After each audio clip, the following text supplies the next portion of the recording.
Assalamualaikum warahmatullahi wabarakatuh. Selamat sore, saya dengan Dr. Sarah Febrianti, saya dokter umum di Klinik Pratama Biofir.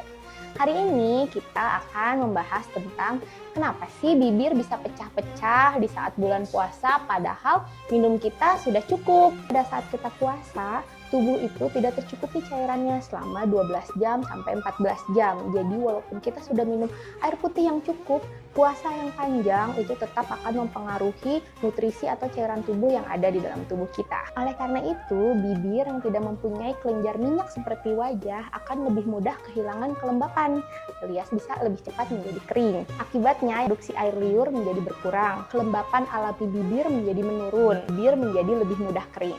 Kurangnya asupan nutrisi yang baik dalam tubuh, konsumsi minuman yang meningkatkan dehidrasi di dalam tubuh secara berlebihan. Apa saja sih itu? Yang pertama, teh. Yang kedua, kopi. Yang ketiga, minuman manis yang terlalu berlebihan. Kenapa tiga itu?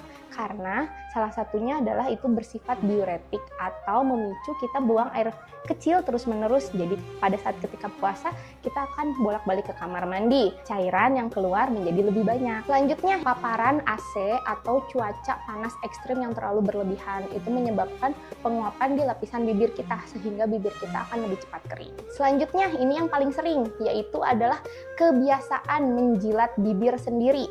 Gitu. Itu namanya biasanya kita sebut dengan lip licking cycle gitu. Kenapa seperti itu? Jadi biasanya pada saat ketika bibir kita kering, biasanya akan ada kecenderungan otomatis suka menjilat bibir kita sendiri. Supaya apa? Biasanya untuk memberikan kelembapan.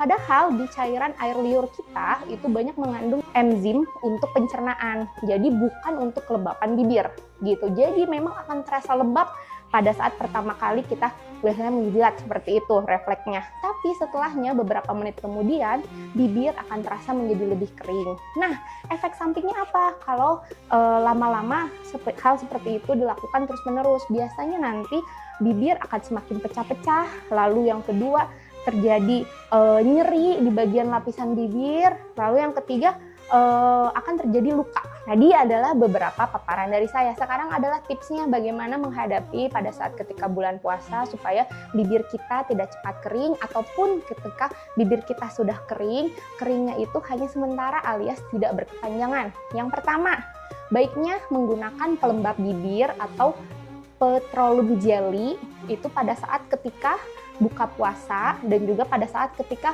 sahur gitu, atau misalnya bagusnya pas mau tidur gitu. Jadi malam-malam ketika kita udah buka puasa, udah